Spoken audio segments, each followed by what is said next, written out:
Hi, I'm Dwayne Brown. Tonight on KPBS Evening Edition, left behind by the state budget.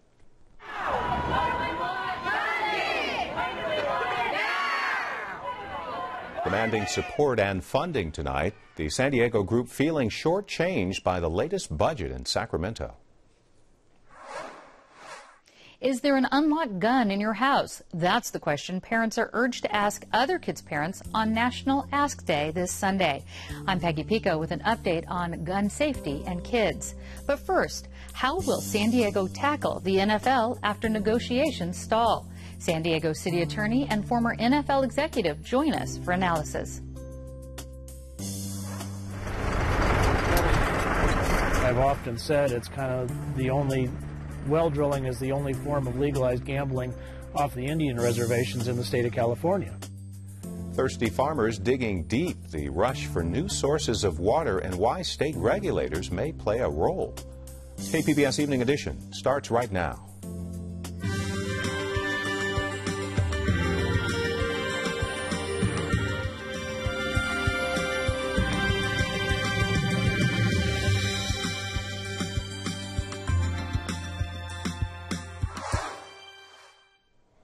Hi, good evening. Thanks for joining us. Prayer vigils staged around the country tonight, remembering the victims of a deadly shooting inside the oldest AME church in the South. Authorities are investigating the attack as a hate crime.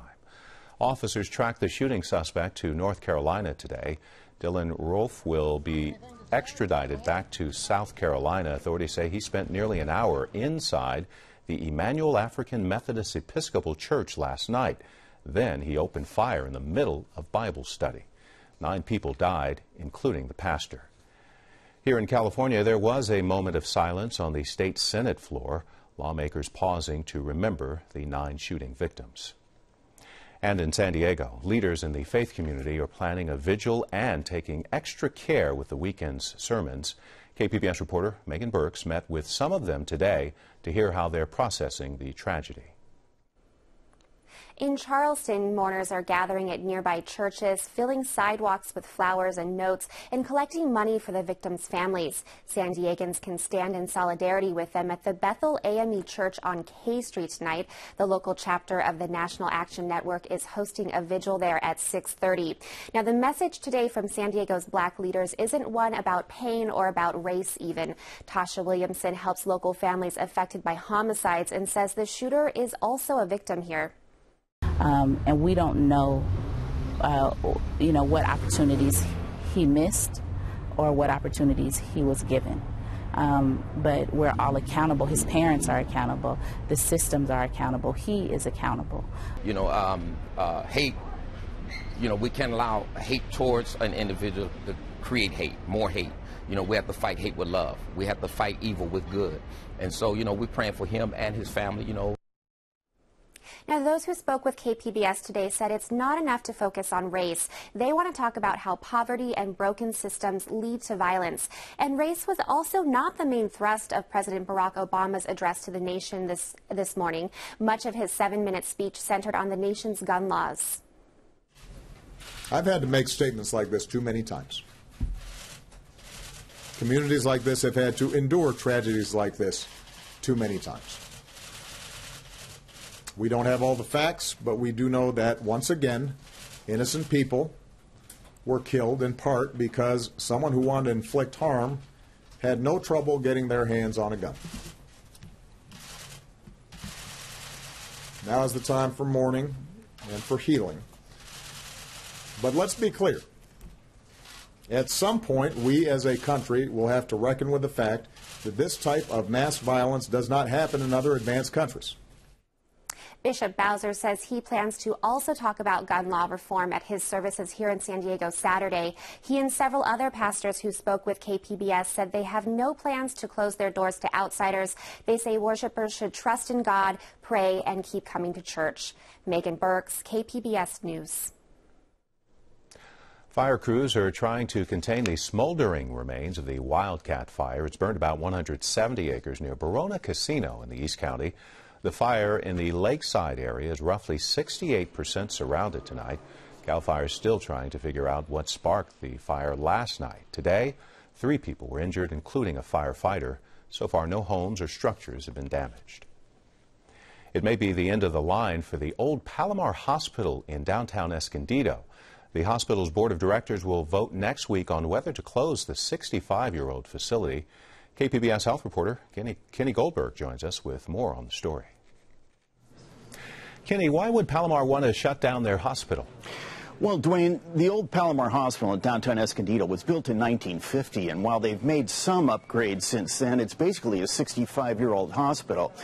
And when they were assessing the hospital and some of their other duties, the Palomar people told me that they figured they needed to spend $160 million to bring that hospital up to date with the earthquake proofing and all the things they need to do. And so they figured that it makes more sense to invest money in their newer hospitals, the new Palomar and their hospital in Poway. $168 million, that's a lot of money. I understand some folks in the North County say closing the hospital would actually break a promise Palomar made to the community. What's that about? That's right. In 2004, the Palomar Healthcare District floated a bond to build a new Palomar hospital. And they said at the time, if voters approved it, that they committed to keeping the old Palomar Hospital open in Escondido and keeping some services there. So critics say if they close the hospital, they're breaking that promise. Now, the CEO of Palomar told me that what they promised to do is to keep healthcare access intact in downtown Escondido, and they're committing to doing that. So this issue of the old hospital is now up to the board of directors? That's right, and they'll make their vote next Wednesday. And officials say if they decide to close the old Palomar Hospital, they will keep an urgent care clinic going in downtown Escondido. KPBS health reporter Kenny Goldberg. Caretakers say California's new budget shortchanges the developmentally disabled. KPBS reporter Matt Bowler says it could also mean a loss of federal funds. Hundreds of protesters came to the state building in downtown San Diego angry over how the new state budget cuts funds targeted for the developmentally disabled. Mark Klaus from El Cajon's Home of Guiding Hands says originally the budget that passed had 2.5% increases to the programs. But then, less than 24 hours after the budget was passed, the governor and the two legislative leaders, the Assembly Speaker and the Senate Pro Tem, negotiated those increases out of the budget. Anthony DeSalas from the Arc of San Diego says the people he helps are being betrayed. And the legislature and the governor are breaking a promise to fund these services for those people with the most severe disabilities. Klaus says funding is so bad facilities are not able to meet staffing requirements and as a result could lose federal dollars too. The state, by their own admission, is not meeting those minimum caseload requirements. And there's billions of dollars at stake. 23,000 developmentally disabled people in San Diego County are helped by programs funded through the state budget. Across the state, DeSalas says caretakers are having to shut their doors. 30% of service providers have closed over the last decade. DeSalas says the legislator and governor will find families and caregivers of the developmentally disabled have long memories. These people and their families do vote, and we will remember that we're not seeing anything this year, and we will remember who is responsible for that in the upcoming elections. Matt Bowler, KPBS News. City of San Diego may be out of time to solve issues over building a new Chargers stadium. The team spokesman Mark Fabiani told KPBS Midday Edition there's nothing left the city can do to agree on a project this year. The NFL owners, in their judgment, decide to move ahead with Los Angeles in 2015, then no, it's hard to see how anything can happen. If, on the other hand, for whatever reason, the Los Angeles decision was delayed by NFL owners for another year, which is certainly possible, it may not be likely, but it's possible, then, of course, you have another year to work on it. Both sides are at odds over whether an environmental impact report for the project can be completed on time. That is required under California law. Peggy Pico picks up that side of the story. Joining me with further analysis are my guest, San Diego City Attorney Jan Goldsmith and former NFL executive Jim Steig, who was a member of the Citizens Stadium Task Force. And Jan, Fabiani said today that it'll take more than a year for the city to prepare a proper, legally defensible environmental impact report, or EIR. You say the city can make that happen by October 15th. How is that possible? Normally does take over a year, but here we have a stadium already in existence and it's been there for over 50 years. Our engineers and biologists who work on these reports say that they already know the traffic impacts. We already know the noise and the lighting impacts, and it's a matter of if we put the resources and the number of personnel on it. They came up with a timetable, and they say they can do this by the middle of October. This isn't a legal issue. Lawyers don't prepare these reports. It's engineers, biologists. They say they can do it working weekends and getting it done. We can meet their timetable. Okay, but the charges do say that they're concerned that rushing this EIR, that's their words, could open up the project to litigation, and they're citing Downtown Convention Center as an example. Well, Downtown Convention Center was not an EIR issue. This isn't rushing it. What you're doing is putting more personnel on it. You're putting more engineers. They're doing double tracks. One's looking at traffic, the other's looking at other noise and whatever. Plus, you have the addition that this is an existing stadium that's been there for over 50 years. The new stadium would be smaller. I want to also point out that CEQA has an exemption for replacement structure. We're not relying on that exemption. Chargers didn't want to rely upon it, even though it says a replacement structure is not subject to CEQA. So we're okay with that. So the exemption is there because you already know the impacts. That's one way that you feel you could meet it by October 15th. Let me jump by doing the full EIR. Yes, okay. We can do that. Let me ask Jim this though. The city now says they're going to go straight to the NFL to make its case. As a former NFL executive, what do you think that'll accomplish? Well, I think it's very, very important because there's 6 members of this committee that's sitting there, and quite honestly, they've heard one side of this story now for 6, 7, 8, 9 years.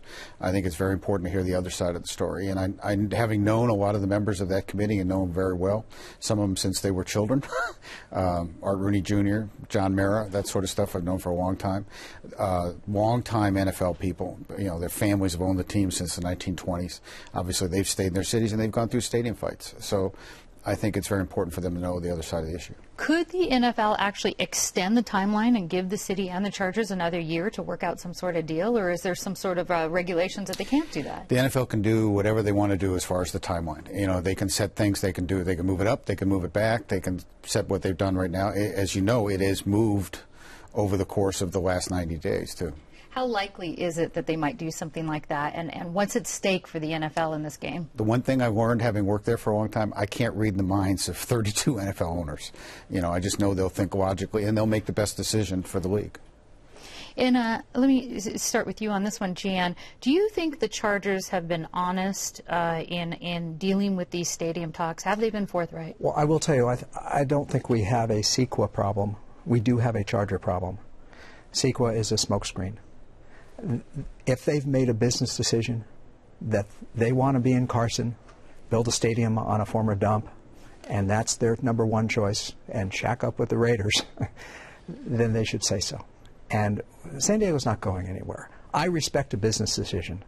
And if they just lay it out on the table and instead of saying, oh, this person's bad, we can't do this, we can't do that, just tell us. If you want to do a deal in San Diego, if we're your priority, we've laid out a way that we can do it right and thorough, and let's get down to the table and negotiate a stadium deal to present to voters.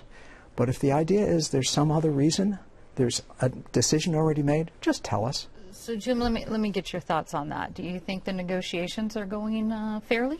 Well, I haven't been part of the negotiation. I've been sitting on the sidelines like you have and just kind of reading what's taking place. And I think it's very important to sit down there and go through all the details. There's a lot of details that have to get done. And if they haven't gotten to the financial side and the stadium design side, which is going to be a lot of hard work to get done, that has to be going. And I think what Jan said is, they can go down parallel paths. They can go through the EIR process and go down that. Let's kind of get down to the process of deciding what the stadium looks like and how we finance it. Yeah, Jen, we'll have to end on this. As far as the city's next move, you're moving forward with the environmental report. What else? What are you going to do next? We're going to keep reaching out to the Chargers because if they are interested, we want to open lines of communication. We're going to talk to the NFL. because the NFL are the Chargers' partners, and they have a bigger business. And we want them to know that San Diego is ready, willing, and able to negotiate a reasonable stadium deal and present it to the voters of San Diego, and we can do that by January 12th. Do you know when you're going to be talking to the NFL and when we might hear from Pretty them? soon, but I think that's going to come through the mayor's office, and I'm prepared as our members of our negotiating team to go back and meet with them. And we're not going to give up because I think the city of San Diego and the folks need a straight answer. Are we going to have them here or not? We've given them a path to do it. Okay, City Attorney Jan Goldsmith and Jim Stieg, thank you very much. Thank you. Thank you. Our East County neighbors don't look to the north or east for water. They look down. The mountain region is one of the few areas in Southern California that gets no imported water. KPBS reporter Eric Anderson explains why the situation is getting extra attention. Bill Zazer has been farming in this sun-baked valley since 1981, and one thing that has never dried up here is hope. It's kind of like fishing. If you don't have any optimism, you haven't got anything, and I keep being optimistic. Zazer's Rancho del Sol is a productive 40-plus acres. The certified organic farm produces a variety of produce and citrus fruit. And this small farm sits in the bottom of a dusty valley in Jamul, and these plants still need a lot of water. Zazer says he's always managed to find enough water in the ground to feed his thirsty crops, and he counts himself lucky. Yeah, several neighbors are trucking water. They don't have any other option. They have to pay a truck to bring them a couple of thousand gallons of water each time. Zazer has been able to tap into groundwater over the years, but he's finding out that there are limits to that supply. He has 11 wells scattered around his property. Only 2 still draw water, and he's facing issues with them. What can you say? You just have to go deeper. That's what we've done on that well we were just at. We just deepened that well from 872. We were going to go 100 feet. We didn't even get there. At 9 1/4, we found quite a bit more water. Whereas the other one that was 1,100 feet deep got nothing. So it's just where you find it, Zazer spent $25,000 drilling that dry hole into the fractured rock. That money could have paid for a lot of trucked water. Tim Geisert makes a living drilling and maintaining wells in the backcountry. Anytime you drill a well, it's a hard choice. There is no guarantee when you drill a well that you're going to hit water. I've often said it's kind of well drilling is the only form of legalized gambling off the Indian reservations in the state of California. Geisert was on the farm to fix a newly deepened well. The water monitor is busted. Knowing the exact water level allows a farmer like Zazer to figure out just how much he can draw out of the ground to feed his crops. This is called a well sounder, and this is what we use for measuring water levels in the well. When this gets down and hits the water, it does that and tells us that we've actually hit the water level. But with Zazer and his neighbors drawing down the groundwater in this valley, there is a race on for deeper wells. Geisert says that water won't be easily replaced. The water that we're drawing out of this well probably is 800-900 years old. And so a rainfall tomorrow isn't going to do anything to help that situation. We're slowly getting a little less water. People are drilling deeper wells. They're wondering why their wells don't recover as much as they used to. And that's all fairly predictable by us using more water than is recharged. Wes Danskin is a hydrologist with the U.S. Geological Survey's Water Science Center. Danskin says the East County's geology is much like the Sierra Mountains. The region doesn't get any of the imported water from Northern California or the Colorado River. The fractured rock relies on rainwater to percolate through the ground to recharge underground fissures. Typically our wells were maybe 600 feet deep, 800 feet deep. Now they're more typically 1,200, 1,400, and the cost is very nonlinear. It doubles, it quadruples with each additional distance. So there is water further down, but commonly it's not as fresh. It's saltier. It's been in the ground longer. Danskin says groundwater isn't regulated in the East County. Once a well is permitted and drilled, there are no restrictions on how much water can be taken. At least Bill Zazer focused on the near term. We're doing okay. This last year was rough because we've been looking for more water and drilling more wells, and yeah. State officials are looking at regulating groundwater supplies under some of the state's rich agricultural valleys. Those sand and gravel aquifers are easy to monitor and manage. Doing that in more mountainous, fractured rock areas is technically much more difficult, but shrinking water supplies might force officials to consider it. Eric Anderson, KPBS News. A simple question may lead to an awkward conversation, but some gun control advocates say it's one that could save lives. Peggy Pico has an update on the kids and parents connected to National Ask Day. Guns are the second leading cause of death among children and teens in the U.S., and 1 in 3 homes with kids have guns. That's according to the National Asking Saves Kids, or ASK campaign, an offshoot of the Brady campaign to prevent gun violence. Joining me from San Diego's Brady chapter is Ron Marcus, and ASK participant and mother Julie Hinton. Welcome. Now, Ron, let me ask you this. The goal of the ASK campaign, what is it? Well, Ask Campaign is 15 years old, celebrates 15 years anniversary this year. And the goal is very simple. If your children are going to play at a friend's house, simply ask, just like you would ask, is there a swimming pool? Is there supervised access to the internet? Is there any access to drug or alcohol there? You would ask, is there a gun in the house? Is it locked up? Is it loaded or not? Because every day, 9 children in this country are accidentally shot by finding a gun and either pointing it at themselves or at their friend while they're in the middle of a play date. And we're trying to prevent this. So over 100 deaths a year in this country, one sadly 2 years ago here in Scripps Ranch.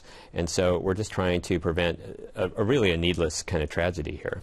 Now, I understand from the campaign data, 80% of unintentional firearm deaths, as you were talking about, 80% are in kids under age 15, and they occur inside the home. So why focus on inside the home? Why say ask parents about what's going on inside the home? Well, as you just said, Peggy, most of these do happen either in their own home or in their friend's home, sadly, and that's where the access to the gun is. The gun is not properly stored.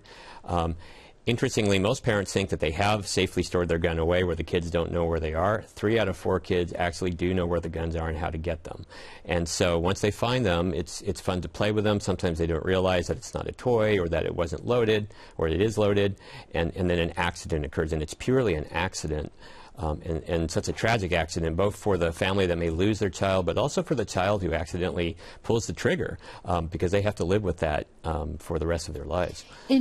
Julia, you have a 5-year-old child, and you're also a 6th grade teacher here.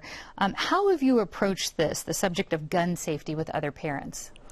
I think it really became part of our dialogue after the Sandy Hook tragedy, and really it was my job to reassure parents that the health and the safety and well-being of their children was our goal in the schools. I think for me, really at this point, it's being here today, it's spreading awareness on social media, and it's getting the message out. I think that it's an important conversation that parents should begin to have if their child is of the age to go to play dates on their own. Or they're not called play dates when they get older, right? Right, to visit their kids. Well, have you talked to, let's say, your son's friends' parents? Have you asked them point blank, do you have a gun in your house? He's still so young that I accompany him on all his play dates, but it's certainly going to be a question that I will have no problem asking as he gets older. Well, I know the issue of guns is a touchy subject here for a lot of people. How do you suggest responding to a parent, Ron, who says something like, it's none of your business if I have a gun in my house? Well, I would say it is. I feel that I need to know if there's a gun in the house, because I would feel uncomfortable with as many incidences across the country that are occurring. I just don't want to expose my child to that level of risk, or your family. If your child is involved in an accidental shooting, or even there are laws in California and other states where the parent can be found at fault. The child that died in Scripps Ranch 2 years ago, that the father who owned the gun was sentenced to prison time. So let me interrupt you there, because Sure. I want to know, what are the laws in California as far as regulating gun storage? So 2 years ago, AB 231 was passed, and that makes it against the law, especially if kids are present, to not have your gun properly locked in a gun safe or otherwise secured so that a child could not get ready access to it. And you can go to jail. Now, you may not be comfortable talking about that if you're a parent and having that conversation. I sort of went off on a tangent, but the point is, you know, I'd like to feel comfortable with my child being in your house, and the only way that I can feel comfortable is to know if the gun is stored. Now, the good news is... And how should it be stored? Just real briefly. So should it be locked? Can trigger locks work? Like, what's the best way? The best way is in a gun safe, with the keys well out of reach of the children. But most parents that get asked the question, is there a gun in the house, react very favorably to that question. We are afraid of the conversation, but it really, the fear, you don't have to be afraid. All right. Unfortunately, we're out of time. So Sunday is the Ask campaign. Ask the question about guns in your friends' children's homes. The San Diego Police Department is also giving away free trigger locks at Police Command Center. So I want to say a big thank you to Ron Marquez and Julia Hinton. Thanks so much. Thank you. Thanks for having us. You can find tonight's stories on our website, kpbs.org/evening edition. Thank you for joining us. Have a great night.